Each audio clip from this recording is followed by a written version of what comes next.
Welcome to Future Church Optional Celibacy Campaign. Hi, my name is Sister Chris Schenk. I'm the Executive Director of Future Church, and I'm very happy to talk to you about our new Optional Celibacy So All Can Be at the Table campaign. We have on our website at www.futurechurch.org a special electronic postcard that's going to Cardinal Claudio Hummus at the Congregation of the Clergy. Also at that website, you can download templates for paper postcards, or you can order postcards from our office. Let me just read to you what the postcard says. It says, "Dear Cardinal Hummus, I thank you for your service to the Church at the Congregation of the Clergy. I'm greatly concerned about the vitality and future of the Church in North America when so many healthy parishes are being closed because of the priest shortage. A recent Pew study found that 4 times as many U.S. Catholics leave the Church as join it, many more than any other denomination.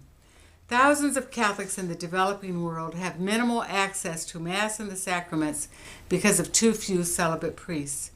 I write to request that you use your good offices to request discussion at the highest levels of the Church about the need to return to our earliest tradition of permitting both a married and celibate clergy.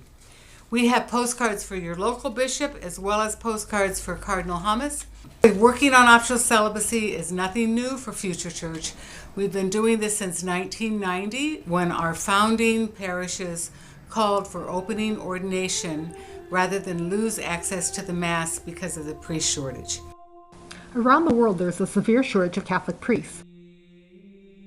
Over 50,000 churches have no pastor. While the number of Catholics is steadily rising, the number of priests continues to decline.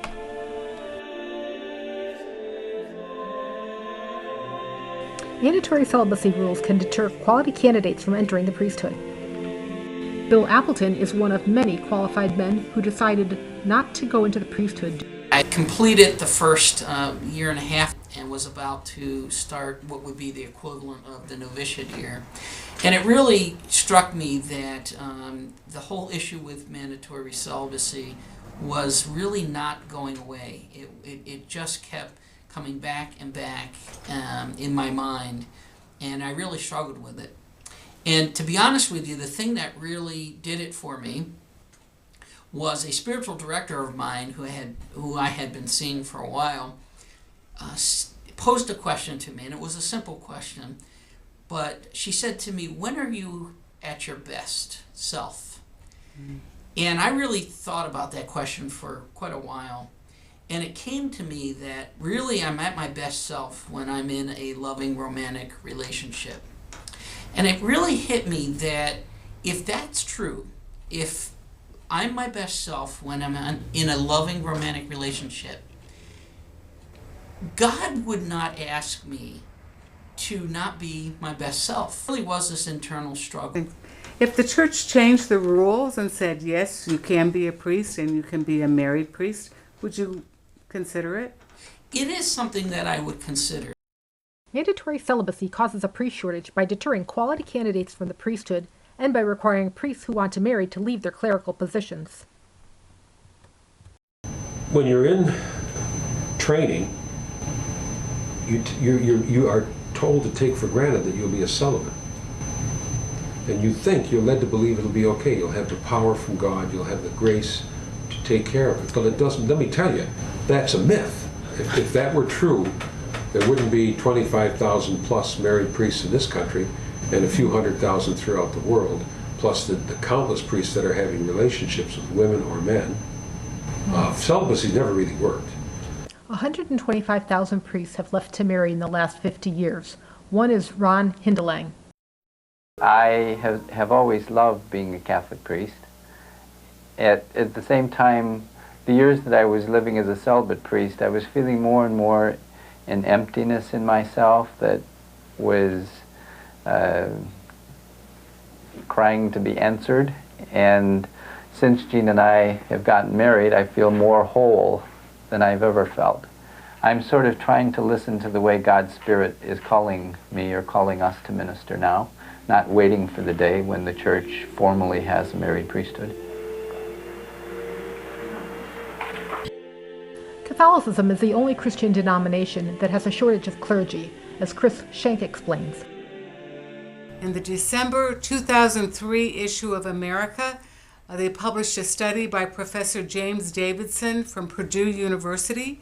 He did an extensive study of numbers of clergy in various Protestant denominations and Catholic denominations, and found that between 1981 and 2001, the number of Catholic clergy decreased by 22%.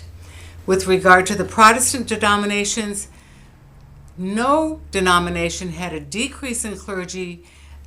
All had an increase of between 3 and 27%. So the fact of the matter is, it does make a difference whether we have the option of marriage for our clergy in the Catholic Church. The classic argument used to be that a priest is celibate because he's married to his people and he has to devote himself completely and totally to his people. That's absolute nonsense.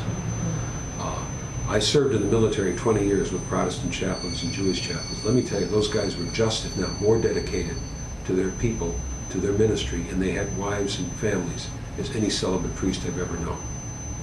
So that, I think, falls flat. The monetary thing, it is, I mean, what's impractical about it?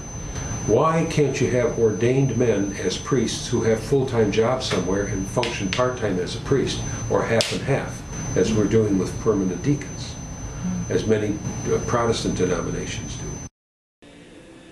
Married priests were the original tradition in the Roman Catholic Church. This icon by Eileen McCabe reflects the fact that Peter, the first pope, was a married man. Priests, bishops, and popes married for the 1,000 years after Christ.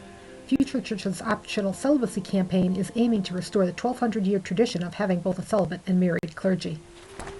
And there are a number of things that folks can do at home. We have a free downloadable education advocacy resource with prayer resources that people can take for study groups, discussion groups, prayer groups in your own parish community. Free download from our website. Everything you ever wanted to know about statistics about the priest shortage, parish closings. And a number of people have said, well, why are we sending this to Cardinal Hummus at the Congregation of the Clergy? What's that about? Actually, there are a number of reasons why we chose Cardinal Hummus as the person to whom we wanted to address our concerns. The first one is that before he was named to the Congregation of the Clergy, Cardinal Hummus was from Brazil.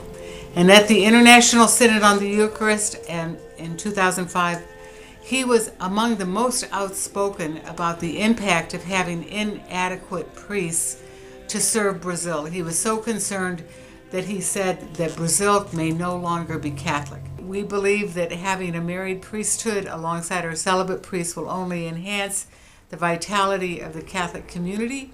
Future Church's motto is, we love the church, we're working to make it better, and we very much hope that you will join us in this campaign. It's our deep belief that the Holy Spirit at work in the people of God is a very powerful force for bringing about the transformations in the Catholic Church that we need.